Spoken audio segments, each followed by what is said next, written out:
Hey, Loco sports fans, welcome to the Loco Sports Lowdown. It's Tuesday night. We haven't talked to you in a little while. We kind of took the weekend off with the big NFC and AFC championship games on Sunday night. Didn't make sense to do our regular Sunday night programming, and then not much going on last night except for I was out coaching wrestling until late into the evening. So we're back with you on Tuesday night. Justin Jarrett and Wes Kerr, and it's not showing you who we are. There we go.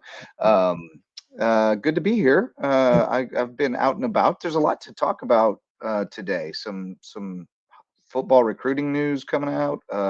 USCB basketball, two more wins on Saturday, so they're both a game out of first place in the Peach Belt. So we've got a lot to talk about, but also for those of us who are baseball sickos, there's going to be an opportunity to go out in the cold and watch baseball this weekend because USCB's baseball team and softball team starting on the road, right? But the Yep, baseball softball's in the room. will get going Friday, Saturday, Sunday out in Hardyville. So excited for that. And we've got Coach Brian Lewis joining us tonight to talk about this new era of USCB baseball. So excited about all that. How you doing, Wes?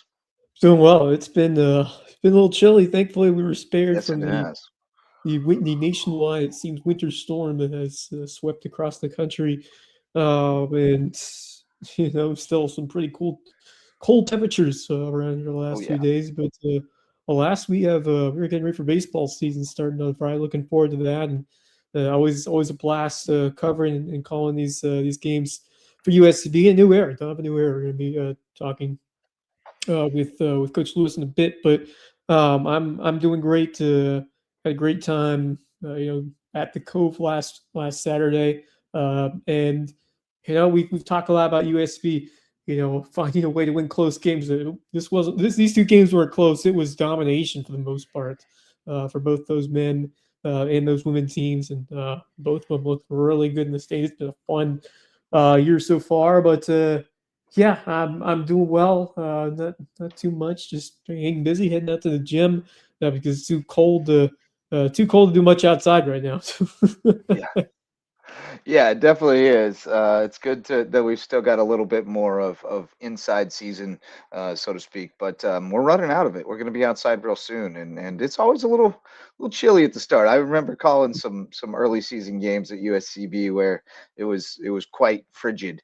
But it's always worth it because you can't Sure. wait to get out there. Yeah. So Oh, it's awesome. looking forward to seeing what those guys look like, and we'll get Coach Lewis in here in just a minute. But you there was news going around. It's not very often that we have like big sports news in this area, like that everybody's hearing about. But I heard about it at school.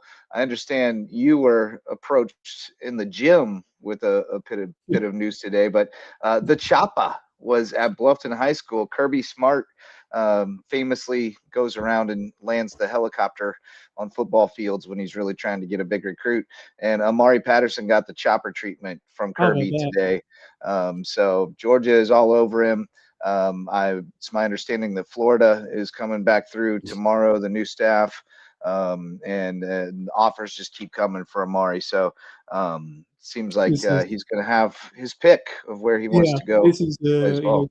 big time stuff from Laurie. We knew that it was possible that he could be generating this much attention, and yeah, I mean that's you see that chopper coming from Kirby Smart. That's big time stuff, especially here where we have seen some big name recruiting in the past around here, but to this degree, this is pretty Yeah. special what we're Well, seeing.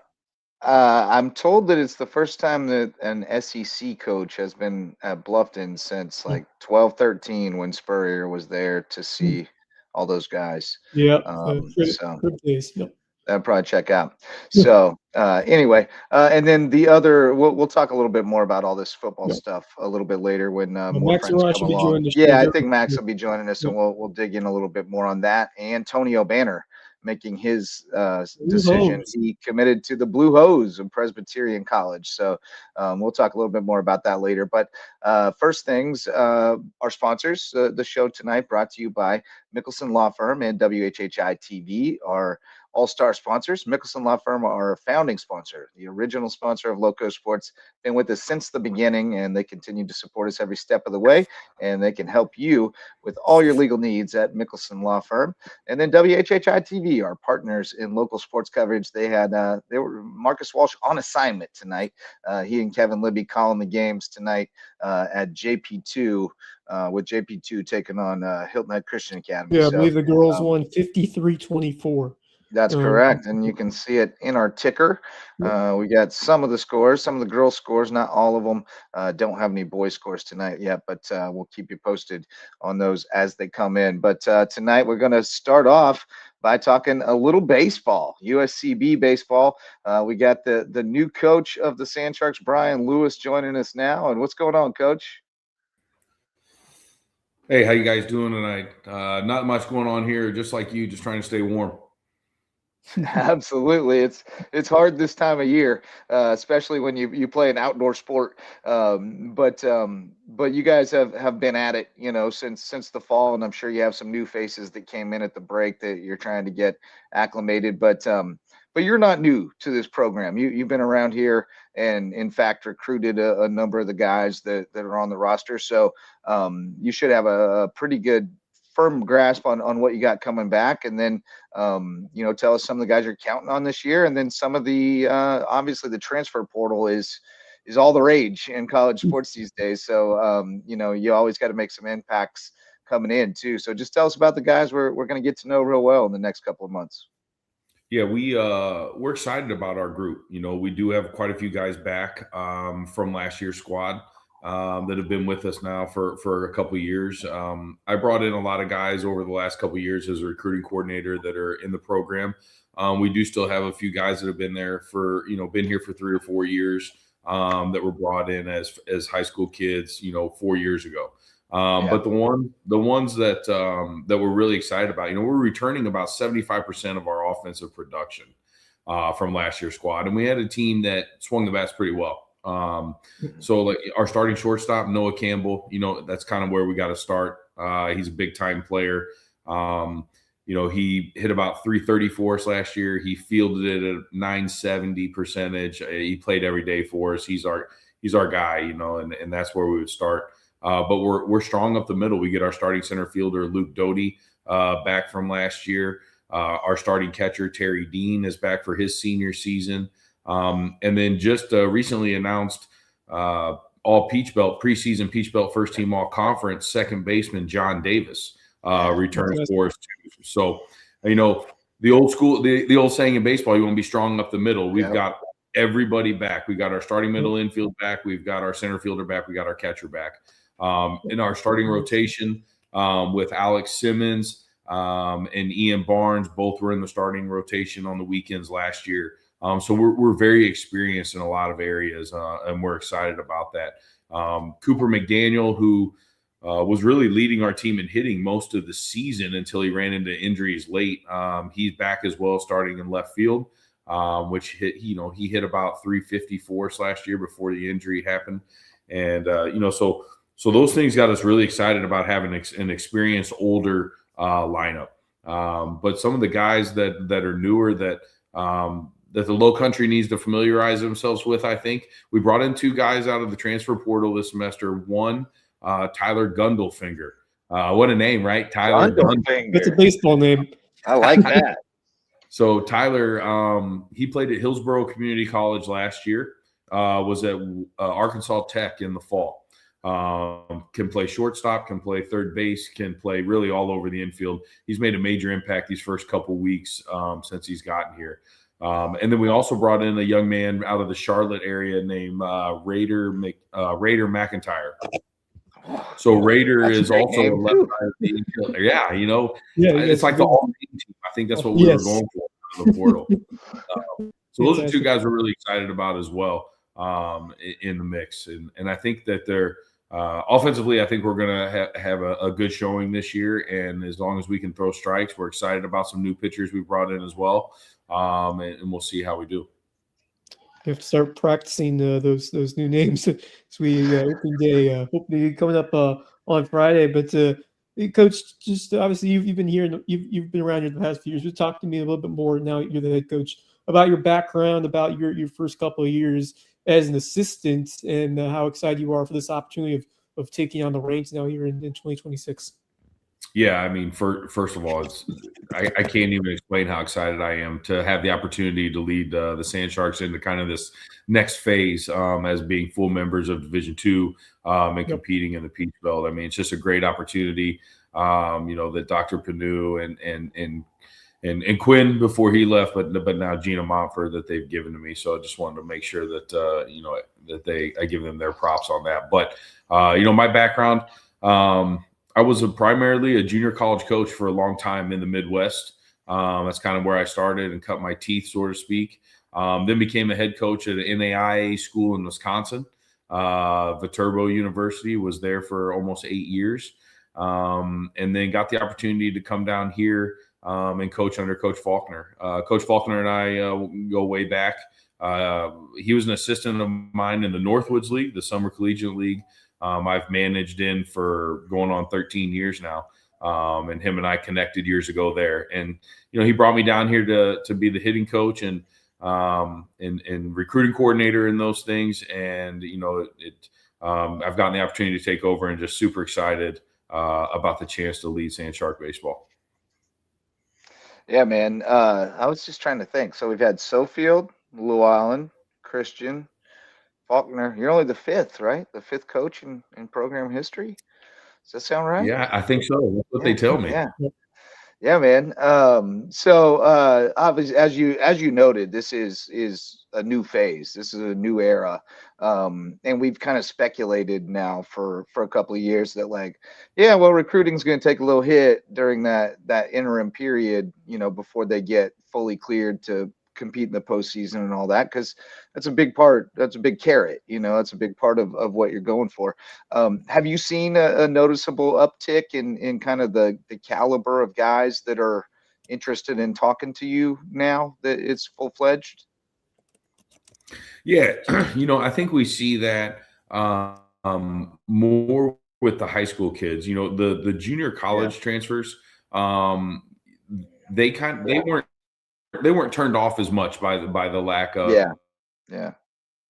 of the postseason. But the high school kid, there's a higher caliber of high school player that is now very much on board with USCB baseball and the opportunity to potentially come to the beach. Everybody wants to come to the beach and participate. So I think that we've seen an uptick in that. That's interesting. Kind of on that same note, you're hearing more and more coaches say that they're not recruiting high school players, or they're recruiting so way fewer high school players than they used to. What's kind of your philosophy there? How do you like to distribute it? Yeah, I mean, I would agree to an extent. The recruiting the high school players a little bit more difficult now. In terms of, everybody wants to play right away, and I get that. But it's an older sport now with baseball. It's more physical. They're older, they're stronger, they're more experienced players. And it's really tough for a high school kid to come in and play right away at the Division I, Division II level, in my opinion. So more my philosophy and the fact that my background is a little more at the junior college level, where my recruiting network is we want to bring in kind of a mix. I kind of say the 60-40, 70-30 mix. If we're going to bring in 10 kids, we're probably going to try to bring in 6 to 7 junior college guys or possibly portal guys, and then bring in that 3 or 4 high school kids. You see, as I was doing back here. But yeah, that's what we're shooting for. But you got to have that experience. You got to have that player every year. Yeah, I mean, there's a lot of intricacies that go into recruiting and trying to find that stuff. But I've been around college baseball for a while now, and tell you what, you have to embrace the grind, especially coming as a freshman. You cannot expect to be in there right away. It takes time to acclimate. But I've seen freshmen who have just found that opportunity once their first season's gone long, and just found a way to grind, and that's what it's all about. Talk about your time, just these last 2 years, and kind of your vision for how you continue to improve this program and get them to a level there where you're competing for a NCAA tournament spot year in and year out eventually.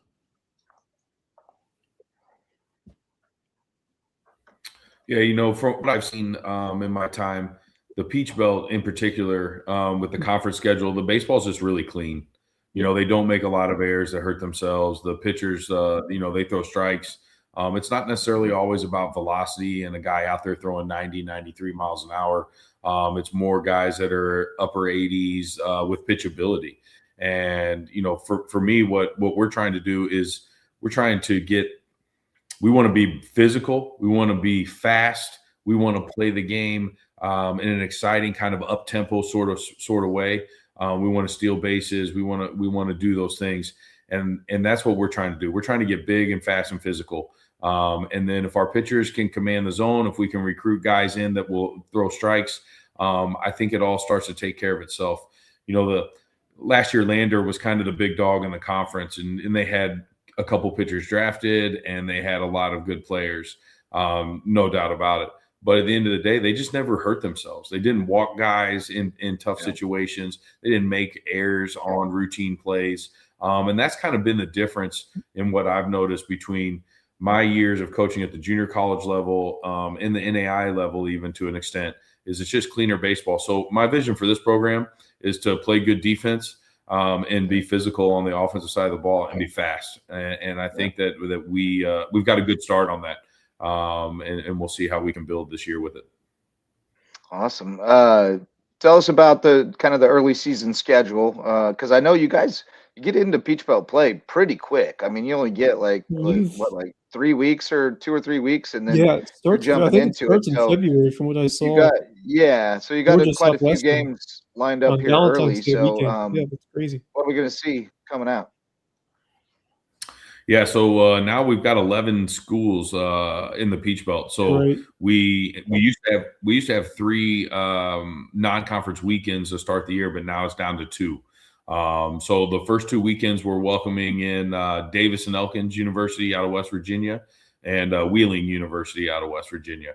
So we'll open up this weekend with Davis and Elkins. Hopefully the snow and the ice and whatever they're talking about will stay away, and we get those games in. So early on, those are, and then we jump right into conference, as you just mentioned, Wes, with Georgia Southwestern that Valentine's Day weekend. Georgia Southwestern.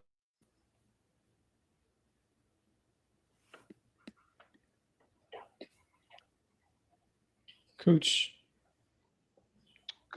froze up on us there for a second. Bring in both Marcus Walsh and Max Araj here to the studio. Yeah, we got new friends showing up.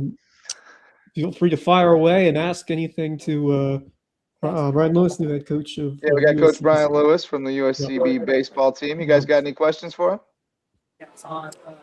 I will defer to Max for sure, for the moment.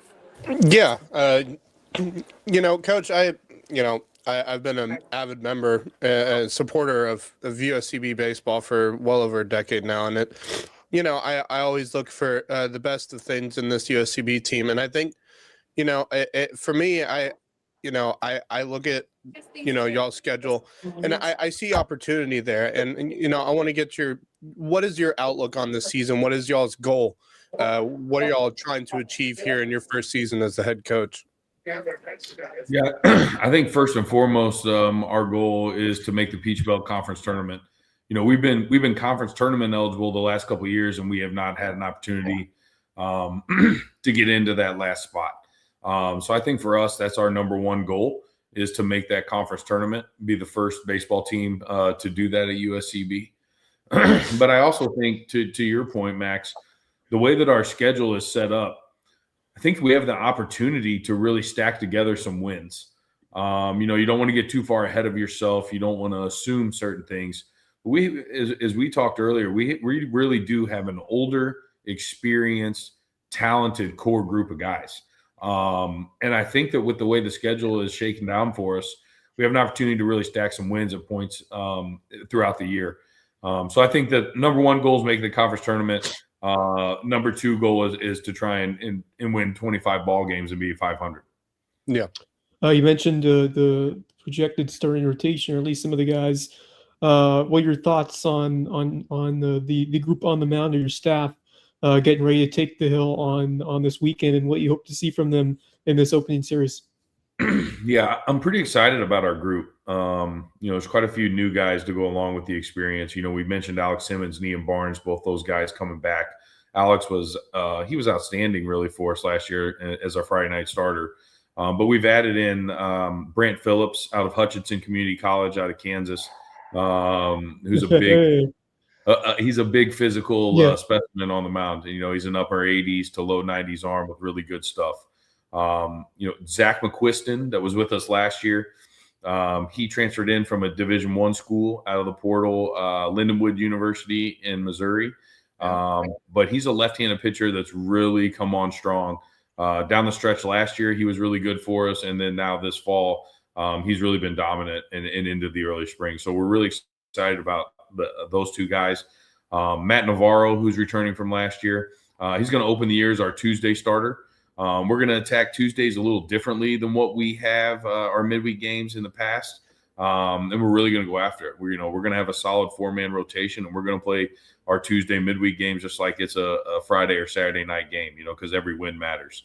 And so Matty is very excited at his role of picking up the Tuesday starts. And then we return Joe Turner. Joe Turner, who's, he's been up to 95 miles on the mound. He's a big physical kid as well. He's got our most electric stuff. He's going to start the year at the back of the bullpen as our closer. And we think that that we have enough guys to get the ball to him, then it's shut down city when he comes on in the game. So, last weekend in our inter squads, we inter squad for about 17 innings total last weekend. Those 17 innings, we only had 6 walks. So, again, we're really hammering down the free 90s. If we can limit those free 90s, we think we got a really good shot to win. I love that. That's great philosophy. All right, Coach. Well, we've kept you for a good while here, and I'm sure we'll hear from you at some point down the road in the season. But it's been great to talk with you, and we are looking forward to baseball out in Hardyville real soon with USCB starting things up on Friday. And I got a feeling it's going to be a big bounce back year for the Sand Sharks. Yeah, thanks for having me. Anytime, guys. I really appreciate it. Have a great night. Yeah, man. Thanks so much. Appreciate it, Coach. That's Coach Brian Lewis from the USCB baseball team. We'll definitely have to make him a regular in the rotation. Yeah, man. Love talking ball, and he's got a lot of experience, and he talks a good game. Maybe 4 degrees outside, but I'm already getting warmed up with yeah, I was just looking at it. Friday is going to be all right, although it's going to get pretty chilly after the sun dips down. Saturday, the high is 41. Sunday, the high is 40. The thing I'm looking at is a potential winter storm. Just more of like a wintry mix kind of thing that I saw on the weather. So definitely just keep an eye out for 2 weeks in a row now, man. 2 weeks in a row where they've forecasted. And there's more up north. I mean, you're looking at North Carolina, Virginia, that area, looking like more snow, and even the upstate of South Carolina, and maybe Georgia as well. More winter storm weather is on the way, it looks like. Seems like it. So we'll see. Hopefully the Sand Sharks get them all on this weekend without any weather interruptions. But Marcus, it looks like it's chaos over there. But you had the doubleheader we're tearing down the Warrior Coliseum tonight. John Paul II with the sweep of HHCA.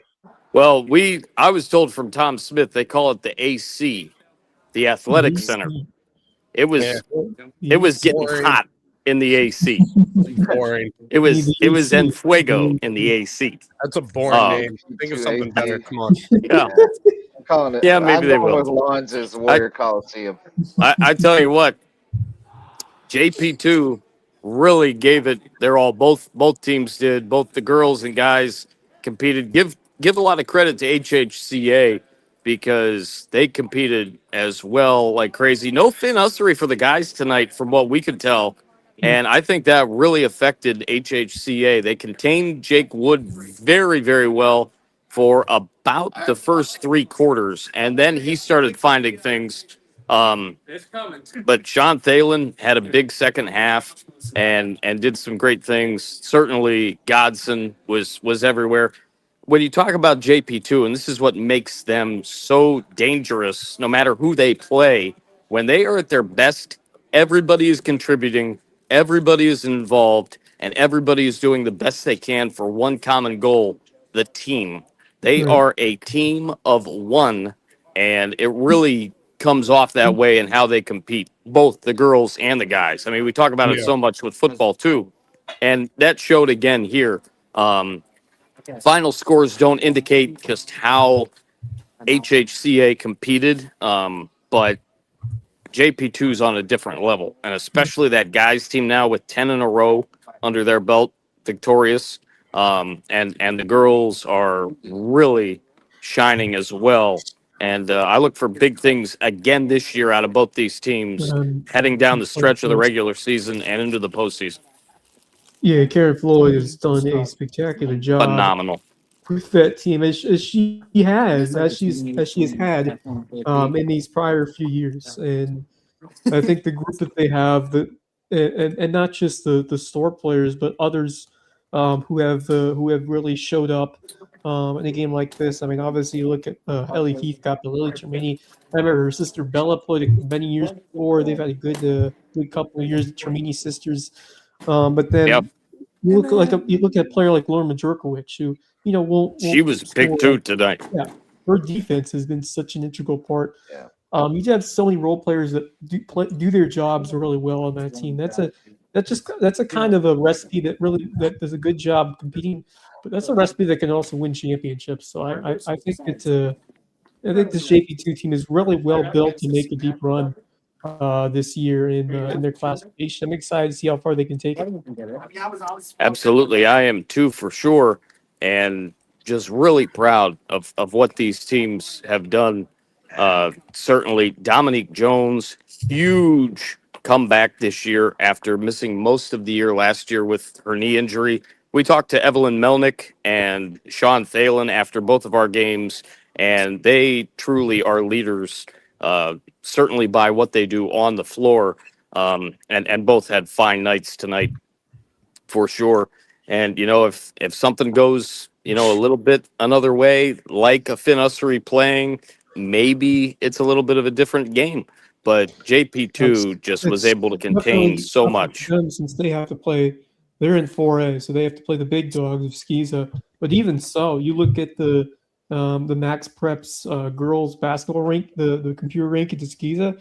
JP2 is number 4 behind just Ben Lippen First Baptist and Northwood Academy. Northwood's 21-1. They're going to be tough to beat, but Yeah. you never know if JP2 can conjure up something magical in the playoffs. I think it's a team that could surprise. I think they can beat most any of these teams. Obviously, Northwood showing like they're a powerhouse, but JP2 has the recipe to compete and take it deep. I'm very impressed with how they play, and I think they're going to give it a heck of an opportunity as they get into those 4A playoffs. I mean, I don't think anybody's going to want to go against JP2 with the way they play in playoff basketball. So I'm really pumped. It's definitely been a changing of the guard because this matchup, it was all him and Chris Academy for a long time.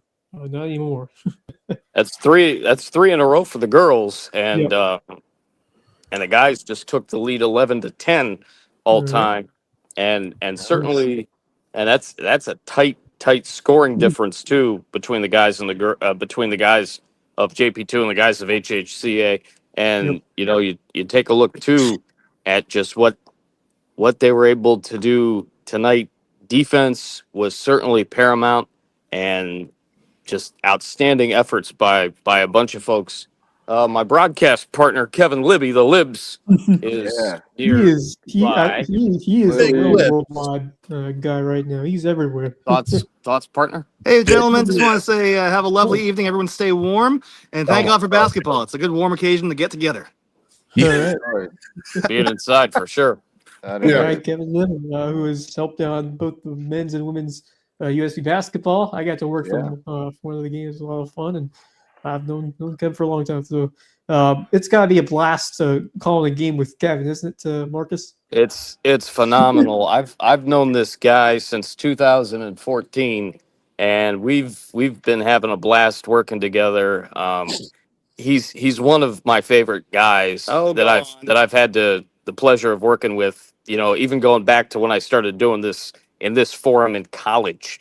It's just awesome to get his take on so many things. And you know, there are certain things that come up as far as, you know, rules and whatnot. And I say it all the time on the broadcast. It's great having an official with you. Yeah. Certainly played the game as well, but knowing the ins and outs and things that, you know, some of us just don't quite get to the full extent. It's great to have him. He's a plethora of information. Enough. Stop. Love you, boys. Go Loco. Thanks, Marcus. You got it, man. Marcus. Love how he says Marcus. Makes me laugh. Marcus. Oh, I'm looking at AP the athlete's Instagram right now from earlier. His story when the chopper landed at Bluffton High School. Yeah. That's pretty cool. How often do you Kirby's see big that? thing, That's right? the first time it's ever happened here, and that the famous chopper arrived. Did it just arrive like in? Was it like the middle of the football field, or was it on that field? Yeah. No, they landed it. Well, not on the football field, but on that, you know, that grassy field, like off behind the Lacrosse football field? field, kind of. No, it doesn't look like it was. Well, it's hard to tell exactly where it is. It's that You can it's see that the back area. of the It's that scoreboard. grass. Oh. It's that grass area behind the football. Oh, the grass area behind yeah. the scoreboard. Yeah, Okay. It's like as you're Yeah. walking it's towards like where the they football field. used to park people back there, but they don't. anymore. Right. They don't do yeah, that anymore. Yeah, that's where they landed it. It looks like they said Big pulled it up Kirby. on the lawn. How cool is that though? To see a chopper just land at your school. I feel like that's really like something you don't ever see. Yeah, You know, I think It's that's a just a good really gimmick. cool experience. It's a good little gimmick. I like it.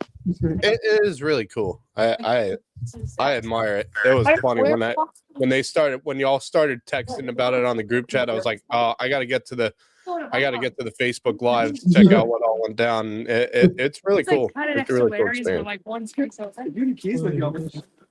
Sorry. Something in the background. No worries. The background noises of WHHI. So yeah, that Yeah, was carrying the Giuseppe guy out to the and- car. There you go. Yeah, fair enough. nice.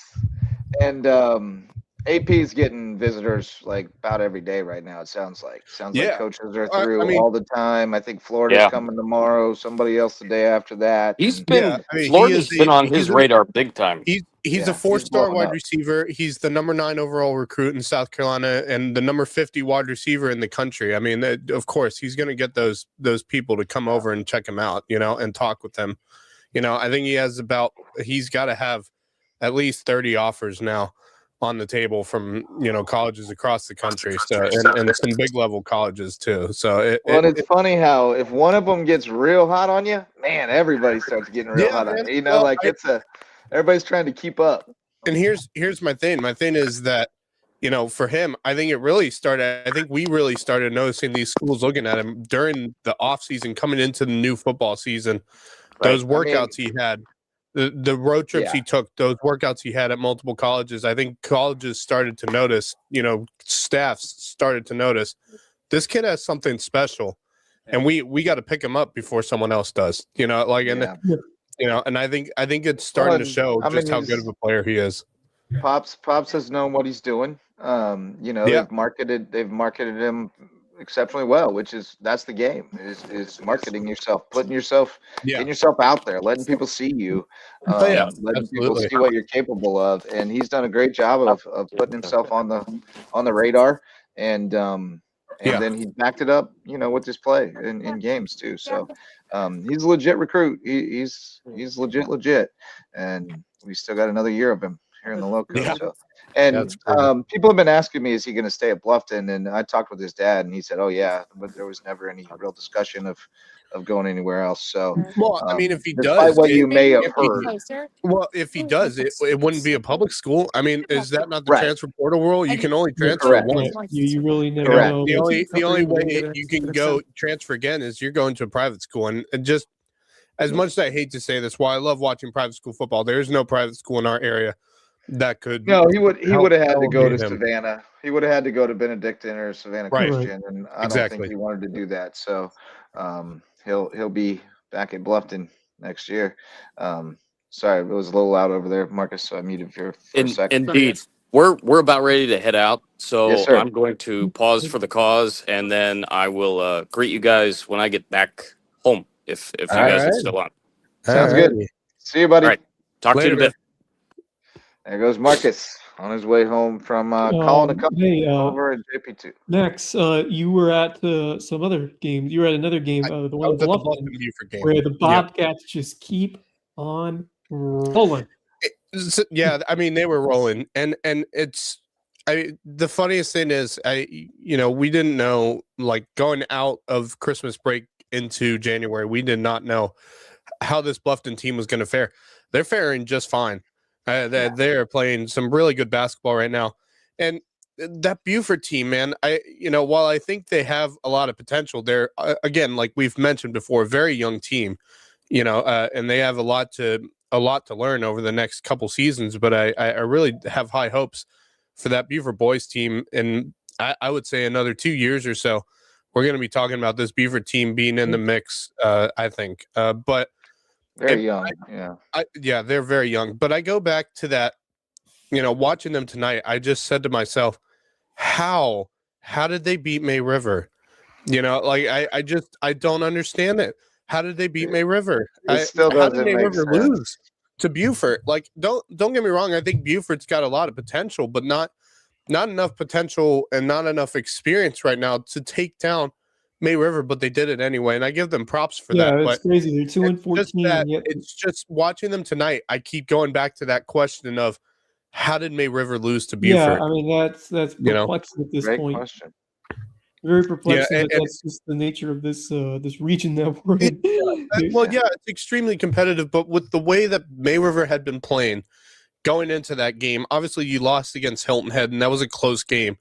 And Hilton Head's a team that can hang, I think, with May River and Bluffton, but I think they're still just a little bit, off in terms of, their play as of late compared to Bluffton and May River. How about the Seahawks? 44-43 over Bishop England. Over Bishop England, yeah. Big win on the road. Great win for them. And again, I say Hilton Head's playing some good basketball right now, really good basketball. But, outside of that, tough second loss, place, they're 4-2, and now they get Bluffton at home on Friday. This seems like the last chance, I think, for anyone to steal the region title. I think if Bluffton wins this one, I think it's all unlocked at this point. Yeah, if Hilton wins, after that May River lost to Hilton Head, I was like, going into this, I'm thinking May River's going to get a get-right game against Buford. It's a game where I think they should win this, and then I get a text while I'm at Royal Live Oaks watching them play Hardyville saying that May River's down 43-24 at the half. And I'm just saying to myself, what is going on with this team? Yeah. And the first thing I thought of was, who's injured right now? Who's injured right now? No one. It wasn't that. No one was injured. And I look at this Bluffton team and I'm saying, boy, they're playing some really good basketball. But I also go back and I think, I know that Buford's not got the experience, but dang, I got to give him props for beating May River, because you just did not expect that at all this season. The main reason why Buford beat May River was 2 of 19 from 3. Yeah, and that's the biggest problem with the May River team right now is if they have a bad night from the 3-point range, it's going to be tough for them to get wins. And we talk about how fundamentally sound that team is, but when they're having a bad night, especially from the 3-point range, like we saw, Buford took down May River, was up 43-24 at the half, and that is the reason why. If those 3 points were going in, I think it would have been a much different conversation after that game. But And then they were 3 for 19 the other night against Bluffton from 3. Yeah, exactly. And Bluffton took advantage of it. And clearly, this Bluffton team is really good. I really enjoyed watching them tonight. And they're playing some good basketball. They may lack a little bit of size, and they're going to lack some size. And they're not very the deep. playoff. They're not very deep. Yeah, they're not very deep either, but they lack some size going into the playoffs. But, I mean, the way they've been playing right now, it's really tough to go up against this Bluffton team with how good they've been playing. They're pretty solid. Good veteran leadership. Malcolm Gordon plays exceptionally hard.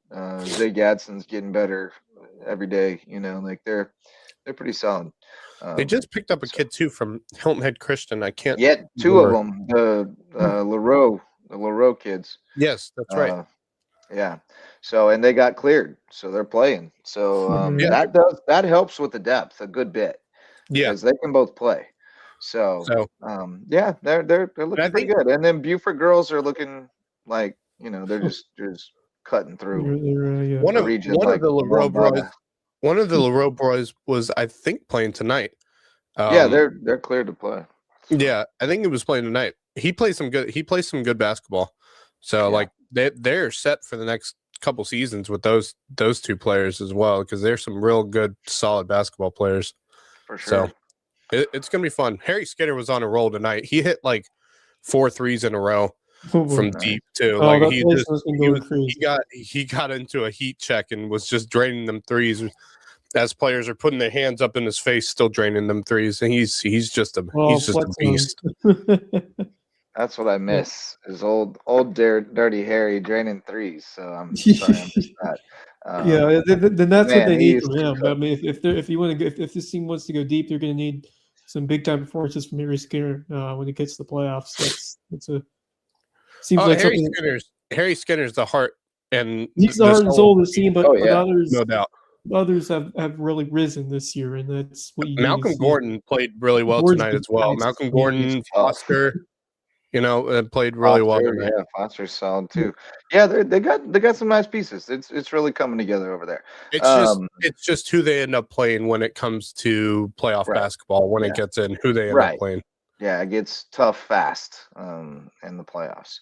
So Buford girls winning big over Bluffton. May River girls 20-point win over Colleton. Bishop England 23-point win over Hilton Head. So those all went like you'd think. Oceanside blew out Battery Creek. Whale Branch beat Bridges Prep by 13. Bamberg doubled up Hardyville 42-21. Sounds like a football score.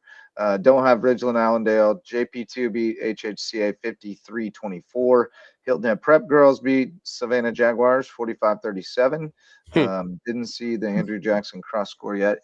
Colleton over St. John's Christian 38-31. Colleton Prep, that is. What was the Battery Creek boys score?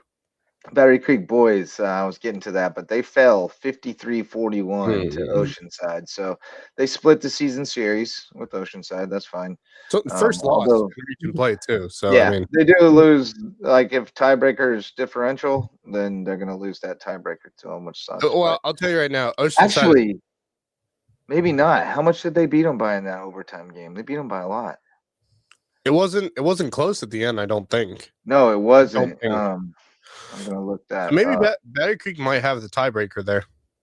I think it was like 70-59. And I'll tell you right now, 71-58, 13 points, and tonight they lost by 12.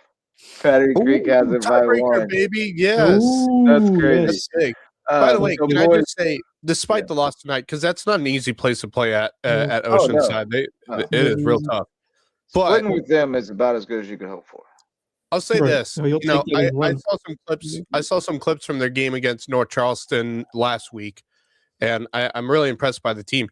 And I started looking through scores, and I was like, okay, so they beat North Charleston by a decent margin. Not it wasn't like it was a terrible blowout, just a blowout. It was a comfortable game for them. Yeah.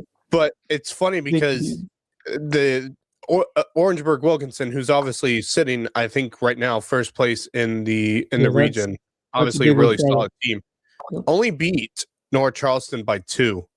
So like I think I look at those scores and I'm debated over. I'm like, if Well, Battery Creek puts their best game in front of them, I think they have a shot against Orangeburg. what if I told you they played again tonight and OW beat them 70-43? Okay.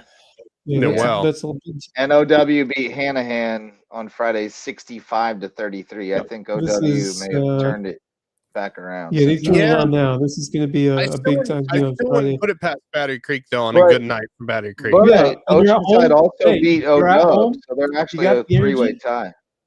Who? Yes, that's true. Oceanside beat OW, so they're all three tied with one loss. Oh, okay, yeah, you got that's three-way interesting. Yeah, but you very still play interesting. W twice. You got them at home on Which Friday. means nothing matters till somebody loses at home. Which means with it that it's a three-way tie. The good news is Battery Creek has the tiebreaker there with Oceanside currently, so that helps them a little bit.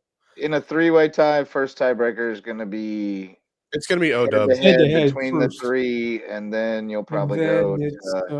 Points a lot. It depends. Each region has their own bylaws, so every region. I'm intrigued to see because the universal one, but there isn't.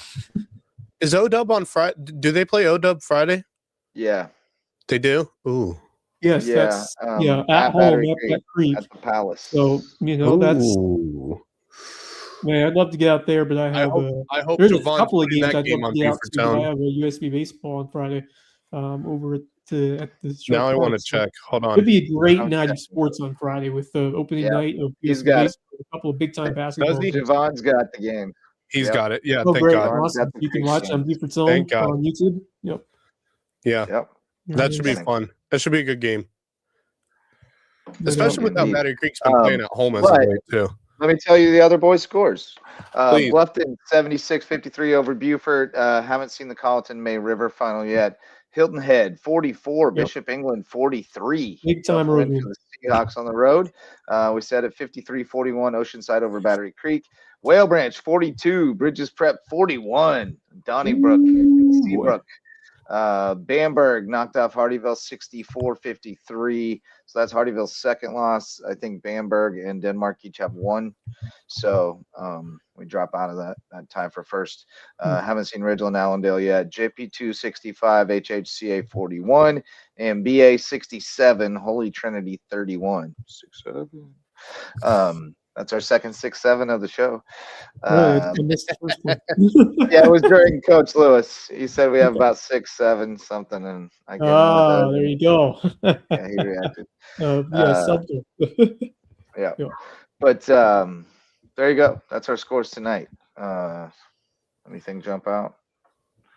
Yeah, I mean, that's a big time road win for Hilton, as I said, but especially against teams that you lost to on your home court.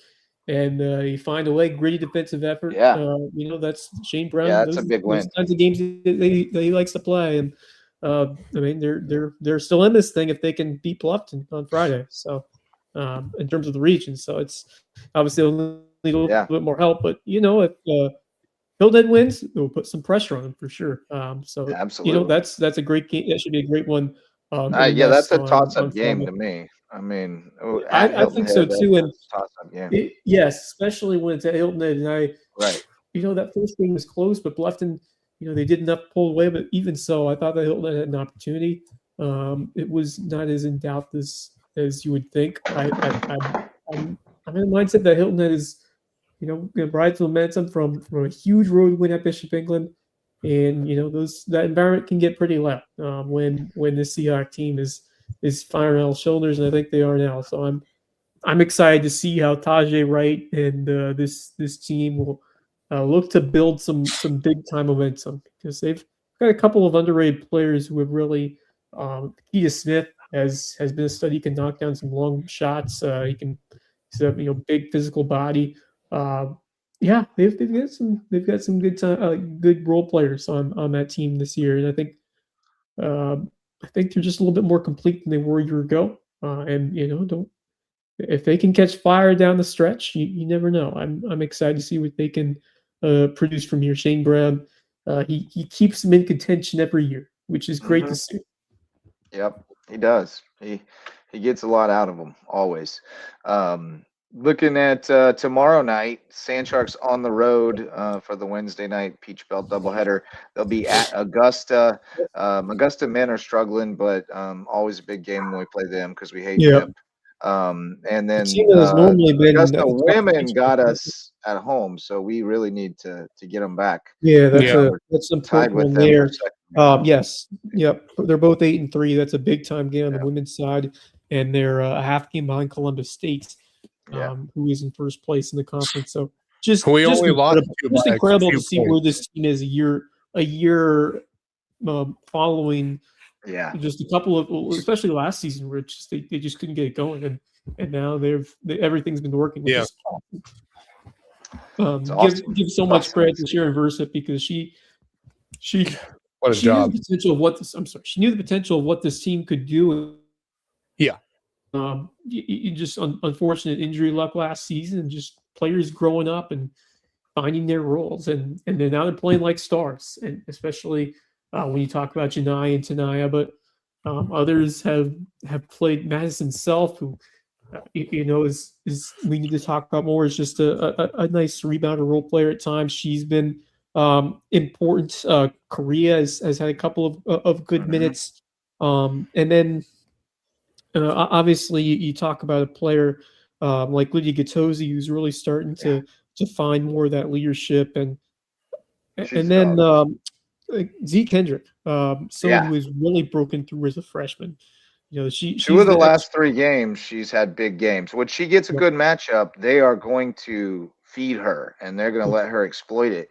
And so there are games where she doesn't do much. She doesn't play that much Yep. and she doesn't produce a lot.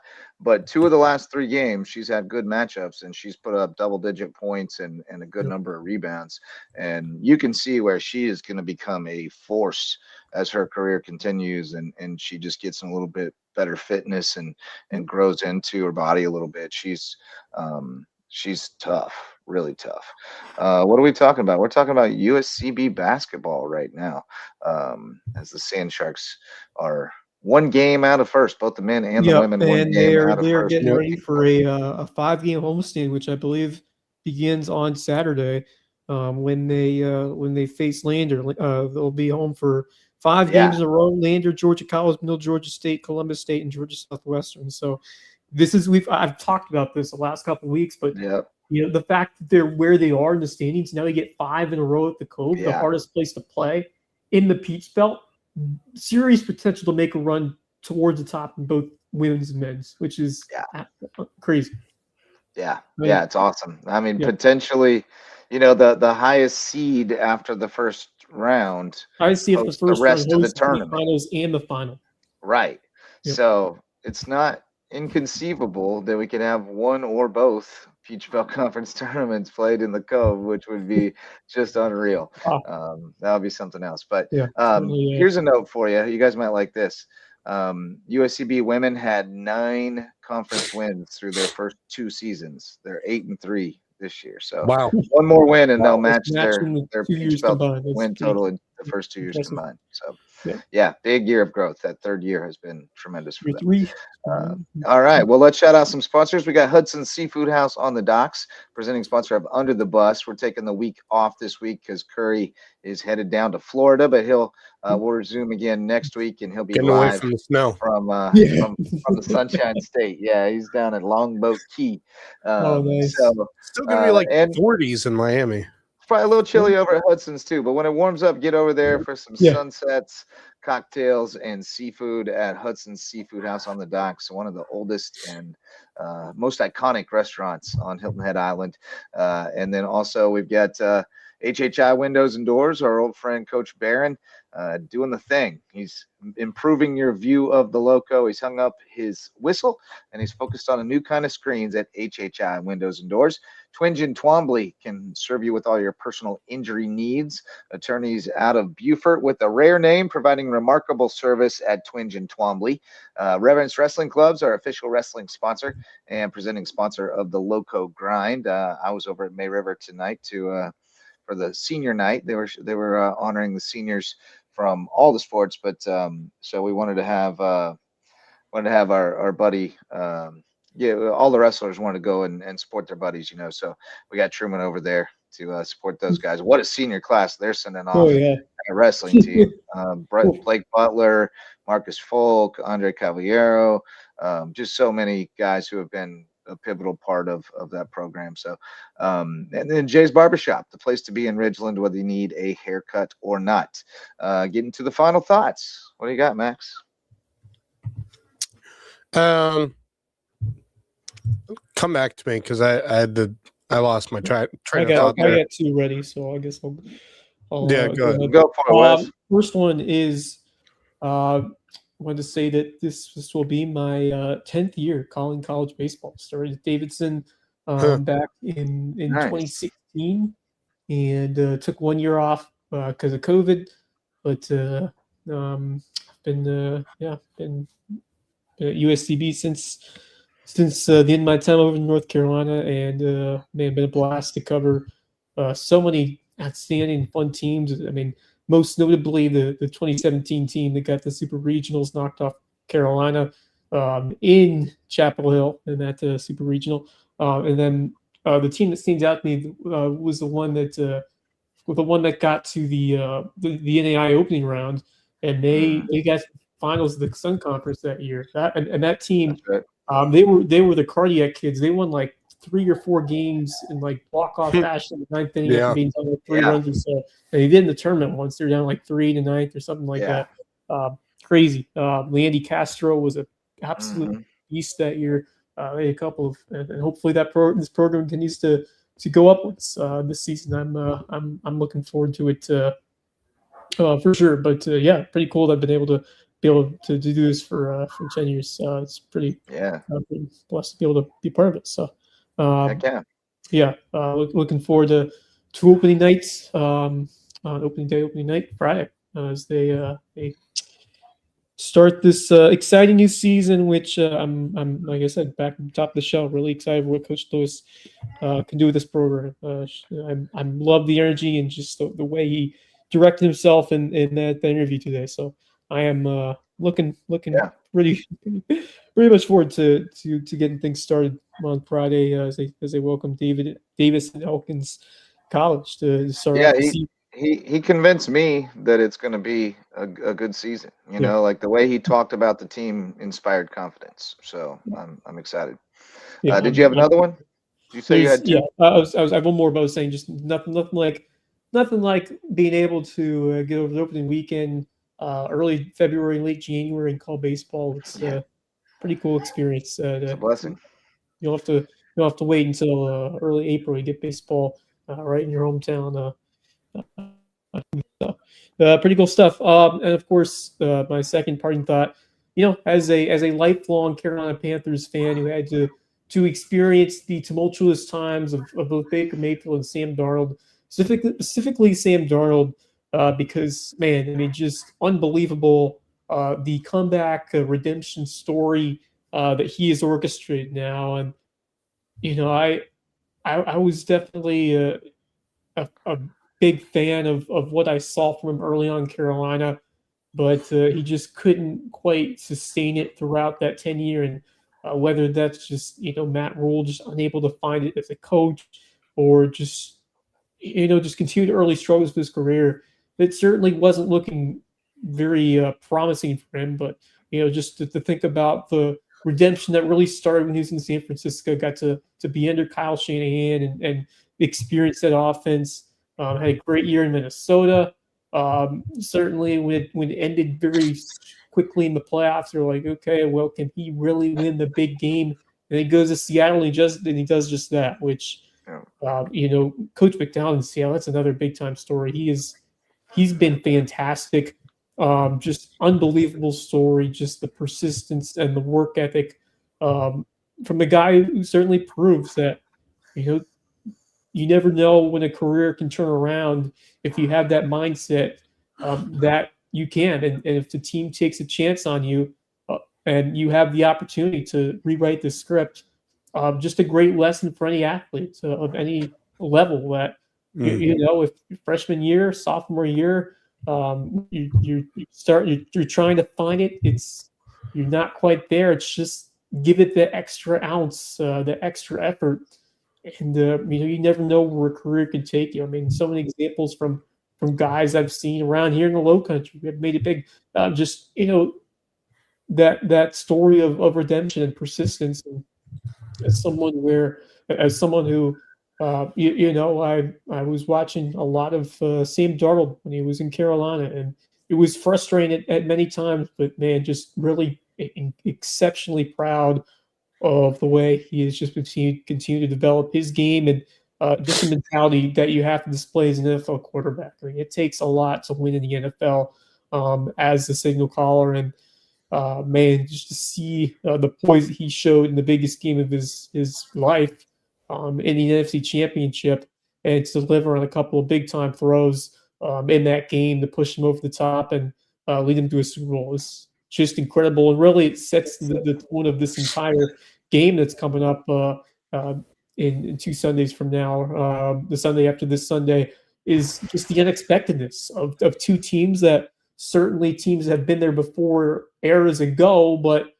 not many expected them to be at this point. And just terrific coaching on both sides, terrific leadership on both sides. And, that's the thing that we love about NFL football and just sports in general is the unlikeliness of some teams that are able to make runs. Indiana in college football this year, and you kind of see the same parts of it in the NFL with the two teams that are left standing.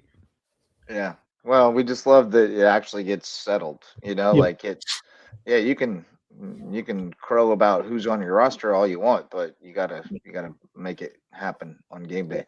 But shout out to Seattle and New England. Should be a fun Super Bowl. Maxie, you prep now? What do you got? Yeah. First of all, obviously, congratulations to Tony O'Banner for making his next decision to go and play football at Presbyterian College, which is a great program. So very excited to see him go there and start his road. And There's a real good pizza buffet up the street. Yeah, Really. Absolutely. And so I'm very excited to see him be able to play at the next level, and he's gonna be a star at college football. I think he's gonna be a great player. His work ethic is unlike anyone I've ever met in terms of high school football around here. I wonder how they're planning to use him. He's one of those guys that can have that Swiss Army knife for all who you can use. Yeah, I'm eager to see how they intend to use him. Yeah, he can be in the backfield. He can be a slot wide receiver. Like he's a very versatile component of a college offense. Just I think he projects best as an edge, and I really think the potential is there for him to soar if he's put in the best role, because he's gonna find a way to. If he gets on the field, he's going to find a way to stay on the field and deliver, especially at that level. I think you got to find a way to get him on the field. That's for me. The thing for me with Tony is, I remember when obviously me and Justin were at that, that whole thing that was being run by WHHI at USCB before the football season. And we all were the possibility of him going to Bluffton and. I just thought immediately, I'm like, well, they're going to use him as a running back alongside Cordell Holly, but I also see them using him as an edge on the defensive side of the ball. And I would have been like, if they could have him as a defensive edge for Bluffton, God, that could change a lot of things for that defense. But obviously that didn't happen. And so he stayed at Thomas Hayward. And, I don't hate that he stayed at Thomas Hayward. I think, I don't know if for me, like the one thing I hate to say is I feel like he would have been looked at by more colleges had he had played possibly somewhere else.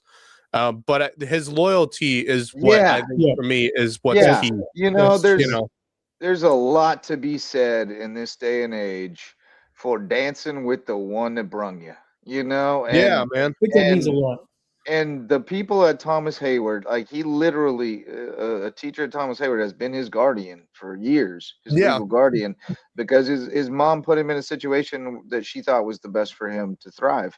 And because she works, she works multiple jobs, like she couldn't be around as much as she wanted to, and she didn't want that for him. And so she put him in that environment on purpose. They nurtured him, they raised him, they made him the man he is, and he didn't just take the flashiest, thing, the first Right. offer, and go run. And I got a ton of respect for that. Now, Yeah. have I been saying since he was in 8th grade, man, he should probably go somewhere else so he can really get recruited? Yes, but I also, as I got to know him His and the loyalty is people around him and understand the situation, I always said, man, you're gonna have a hard time getting him out of Thomas Hayward, because that is yeah. the place that made him, and Yeah. Well, I mean, he knows it's that. so funny. It's so funny because you mentioned that, and it's funny because we looked at this past offseason. We were like, well, there's a chance he could go to Hampton County, and then He it could was have gone talking anywhere he about wanted. Bluffton. Yeah, I mean, he could have. He could have gone anywhere. And so like I said, his loyalty is what makes me look Yeah. at him as someone different. I His think loyalty, that's his work important for that ethic program. is unlike anything. So Yeah. congrats to him for Yeah. getting the chance to play at the next level at Presbyterian. Yeah. And I think he's going to make a great career at the college level. And who knows, we may see him at the pro level. I mean, the way he the fits way his that work mold. ethic is. He fits He's that got mold some of stuff you someone- can't teach. Right. Yeah, You can't teach absolutely. So some kids have that innate built-in determination that I'm going to work the hardest on the field, and some kids don't. And the natural abilities are an important factor as well. But go back to what you said, Max, about just being at Thomas. I think that's a good thing for Thomas Hayward, because that program, of course, a bunch of state championships early, the last couple of years, still competitive, but you have a guy who has been there, who was there for 5 years. He helped win a couple of them, of course, especially the 8th grade year where he was just sensational. But to have a guy like that for 5 years to really make his mark on that program, or last mark in this program, and then to see him go to an opportunity where like he could be a perennial or a week in week out star over there. I mean, it is certainly possible. So I mean, I think it's great for Thomas Hayward and great for Tony, just continuing to stay the course and performing out there in the field and getting his opportunity at the next level. So those are the kinds of stories that are fun to track. Yep.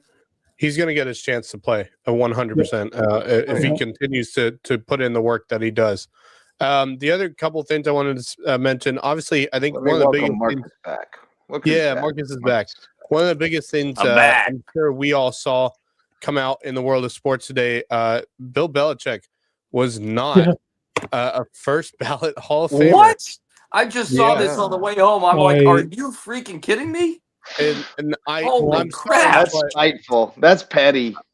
It is petty, but it's also my Lord. Despite the pettiness, how can you not? He has got more Super Bowl rings than any head coach in history of the NFL. No, you can't justify it. Just based on resume alone. Can't justify it at all. And I'm telling you right now, ESPN blew a gasket today when they heard about that. I watched as everybody should have. I mean, it's someone who, I'm not the biggest Belichick fan, but you can't deny what he is doing. You can't deny it. No. Can't freaking deny it. How do you not put him in the first ballot Hall of Famer? I guess the only argument you could make is that it was he didn't do Brady. It without Brady. It was all Brady, and then once Brady was gone, the Brady magic continued, but the Belichick magic didn't. That would be the way you had to parse it. But I mean, it's a very fair argument. Can we say, would Tom Brady be Tom Brady if it wasn't? Oh, Marcus is gone. Would Tom Brady be Tom Brady without Bill Belichick? It's impossible to know. It's impossible to know. It's all a bunch of things. And then the one other thing I saw is I'm looking through ESPN right now. College basketball is going on right now, and one score that's eye-opening at the moment. Vanderbilt has a 20-point lead over Kentucky right now, 43-23 over the Wildcats. How fun is it to be a student at Vanderbilt? You get to have terrific academics, a strong institution, and football had a great year. Basketball having a great year. Yeah, baseball's always good. Yeah, baseball's always good. What a score that is! 43-23 at the half, by the way. And also, someone lost the other night. Who was it? Some unbeaten lost the other night. Oh, it was Nebraska. A lot of people. Yeah. Well, Nebraska, who had been playing a fantastic basketball season, got their first loss the other night. Yeah, we're in the upside down. Indiana football, Nebraska basketball. Right. One lost team, crazy. Anyway, yeah, that's pretty much it for me tonight. And for those of you who had been, the other thing I was going to say, for those of you who had been wondering why I was gone pretty much for all of our shows last week, I had been dealing with still kind of dealing with it, illness that I feel like this weather has kind of prevented, or been the main Made worse, prolonged. yeah, made worse. Yes, thank you. Yeah. So I'm happy to be back on the show, but I kind of missed those two shows that y'all did last week. Great to see a couple of big majors in the top 25. You got St. Louis Miami. the Pelicans at 21. You got Miami of Ohio at 24. So Fighting all Vanderbilt these certainly Zerbiaks. to expect, but Yes, I don't think Miami of Ohio has lost. Have they lost? They are undefeated. They're 20-0. They're undefeated, And they might not. They might not until no, like not in that March conference. No, Time? Yeah. Well, They could, but they'll they be off in the conference tournaments. You really never know. Crazy Yeah. things can happen. No, you're right. So, But they might not just say before the conference tournament. Crazy things can happen in March.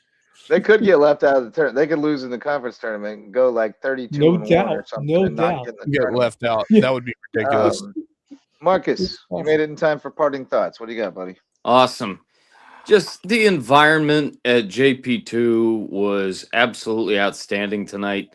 I had a chance to talk to theology teacher and deacon of St. Gregory the Great and coach and mentor and father, Brent Heathcott, Yep. who is, and obviously for obvious reasons, I see him all the time, and he's just a true beacon of light and joy to our community. For those of you that know him at least a little bit, he's just a tremendous guy. I had been wanting to interview him for 3 or 4 years. He and his family have been here for 5, and they do just great stuff in the community. Obviously, Maddie was able to play and do things at Clemson after her time at JP2, and then certainly with Ellie and Gabby and Garrett doing what they're doing right now at JP2. Garrett's a senior, and he's going to be going off to school. And then you look at the two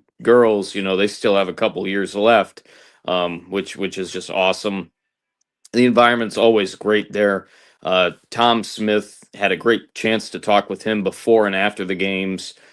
Just great people, and that's the thing, especially when you're dealing with the private schools and people have their thoughts, and obviously people know mine. I try not to force it, but just let people know what I think and take with it what you will, regardless of any of that and how we all think. Religiousness first. I should say sacred life first, secular life, whatnot. These are just great people, and good salt of the earth people, and I love being around certainly our community. We've had really good competition. The scores this year for basketball, and I actually had a chance to talk to Rip Ripley, and I mentioned him in the girls game. I talked with him because some of the notes that I was looking for, especially on the HHCA side of things, I wasn't getting quite as early in the process as I would like to. So I messaged Rip, and I've known Rip for about a year thanks to you guys. And I said, can we chat for a little bit? I'd like to pick your brain on some stuff. And we talked for a half an hour. And it was just absolutely terrific to talk to him and get his ideas of things, certainly. And he said, these teams are doing great, and despite the records, especially with the guys of HHCA, can throw the records out in a way because they battle and they compete, and these are just great athletes. The girls are down. They've been down a bit, obviously, since the days of Kenny Conroy, but they'll be back. They will definitely be back. You think they would? If they decide they want to be. I mean, if they want to invest in it and I think, and that's a good point. They have a strong football team led by Ron Peduzzi. I guess you could say they're a baseball school now because they're going for a 3-peat in baseball this year. True. Yeah. Very true. But I saw some signs tonight, and seeing them against Bluffton as well earlier this year was a little bit tough, at first, and they got things going. I think that there's fight in these girls, and it's going to take a bit of time, but I'm holding out hope that they will be getting on the right path here very soon. It's always great to be in the gyms. The games, like the whole point was, the games haven't been quite as competitive score wise that we've called this year, as you can tell, but basketball is maybe changing a little bit. It's becoming a little bit more physical at times. It's still alive and well here in the Low Oh, Country, and yeah. it's never going to get quite to the level that football is, but it's still alive and quite well. I Yeah. did happen to see real quick that we were talking about Bill Belichick just a second ago. Joe Brady was Yeah, elevated I just as saw the that. head coach He of the Buffalo was, he Bills. was, and the guy who was Interesting. under Matt Rule. I don't know what to think about that one. I Certainly. honestly, I don't know what to think about it, because if you're going to fire Sean McDermott, you would think the Buffalo Bills would be looking for a fresh start. External Yeah. hire. You're Yeah, not it getting it feels with him. weird. It feels weird. I don't know. I really like. Were you convinced by the hate Joe offense of Brady as the like, hire, but I also am Yeah. saying would you not look outside? Yeah, no, No, I well- agree. It feels strange to me. I don't know. So- yeah, I'm not sure how many candidates they interviewed. I know they talked Mr. to Philip Rivers, I'm not Pagula- sure how realistic that was, but I'm not sure who else they interviewed. Well, Because they talked to Philip Rivers, but then he no, what Right. other He guys that withdrew. they interviewed. That process is Yeah, still a huge hire withdrew. for this is the prime years of Josh Allen. The last Yeah. in his back half of his career. Well, and maybe your window is open as long as you have Josh Allen playing like Josh Allen. And look, maybe Allen said that's my guy. it's And I possible. want Yes, him to be, there's they did possibility say there. Terry Pagula, the owner of the Bills, said that Josh Allen is going to have a role in naming the new head coach. Well, Yeah. I mean, you kind of have to put him in that role. He needs to be able to work with someone he can trust as his head coach. So yeah, of course he was going to have a role in it. He's the star of the team. He's the leader of the team. He needs to have a coaching staff that he can trust, and a coaching staff that he knows can help him get to the Super Bowl, get over the hump of not being able to get to the Super Bowl and possibly win it. You need to have a coaching staff that he can trust. And I think, yeah, of course, there's no doubt in my mind he was going to have a role in choosing who was going to be the next head coach for the Buffalo Bills. So I mean, yeah, it's while I don't hate Joe Brady becoming the head coach, because I think he's a fantastic coach and he's done some great things over the years, I also look at it and say, why not look outside, for a fresh. Yeah. But I Yeah, don't I would agree. I don't hate the hire. I don't think it's a bad hire for the Buffalo Bills. I do like the hire of Mike McCarthy to Pittsburgh. No, I don't like it. I actually think that is a good hire, and I may be in the minority there. I think it could be, but I also think I don't like it. that if you made your head coach hire to try to retain Aaron Rodgers for one Yeah, more I year, feel like that's that's some a kind of very why I don't short like it. range view that I can't get behind. That's- But Why would you go I back do to think Aaron he- Rodgers? I do think McCarthy kind of tracks with, as far as like they make conservative hires Well, I there hope generally. they have one more good year And they than keep Rodgers. guys for a long time. I was kind of hoping they'd go after Sean McDermott. he is for from the Pittsburgh, Steelers. after all. He's a Pittsburgher, a Yinzer. Yeah. Yeah. So I mean, I think it could work out really well. I think it. What do you it think could of work. Stefanski, Max? I think in it's Atlanta. it's funny because you look on social media and whatnot after he got hired. I don't hate the hire. I actually I quite don't like either. I the think it's hire. a good coach. Yeah, I don't hate it. People go back on his record. I'm like, guys, look what he had to deal with in Cleveland. Yeah. There's a lot more issues in the front office and with the team than Oh my Kevin God. Stefanski was able to deal with. I mean, they're Oh, yeah. clearly, They I were think better he's- than they had any business being. Yeah, They're but the complaining. other thing They I saw on supposed to be social able to media, finish on the good other thing I business. saw on social media was, can he fit the culture in Atlanta? I'm like, well, why is that? He's- What does that have to do with anything? Yeah, Like What is the culture in Atlanta? I mean, he gets to reset the culture in Reinvent it. Atlanta. exactly my point. he And worked with it in Cleveland. I think this is a great hire. he kept Jeff Erblack as his defensive coordinator, which I thought was the best decision he could possibly make, was keeping that defensive coordinator because he did such a great Tommy job. Reese with him from Cleveland. Yeah, he did. Yeah, Tommy Reese is with him as the OC. He did a great job by keeping the defensive coordinator on hand for the Atlanta Falcons, especially with how they played on defense last year. I mean, the most sacks by a defensive unit in Atlanta Falcons history last year. So, I mean, they have very young talent, and they need a defensive coordinator like Jeff Erblack to be with them.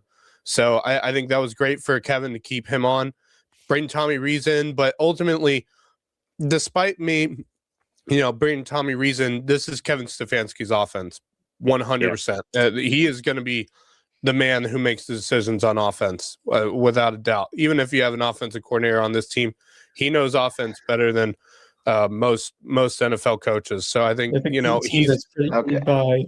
He's Cowboys drawing like 25 minutes of parting thoughts now. I got it. All right, yeah, we can. Cut it off, man. Don't worry. But that's all I'm gonna say. I think it's a great hire for the Atlanta Falcons. I think we've done enough for tonight. Yeah, I started parting thoughts like 25 minutes ago. I think you guys have. I think we've covered it all. But here we go. Here it is. The chopper. Oh, here it comes. Here it. He's definitely landing on the He's landing on the Bobcat. I'm going out there. Dude, what's the car there in front of him? We're right over. I don't know. That shit is scary, bro.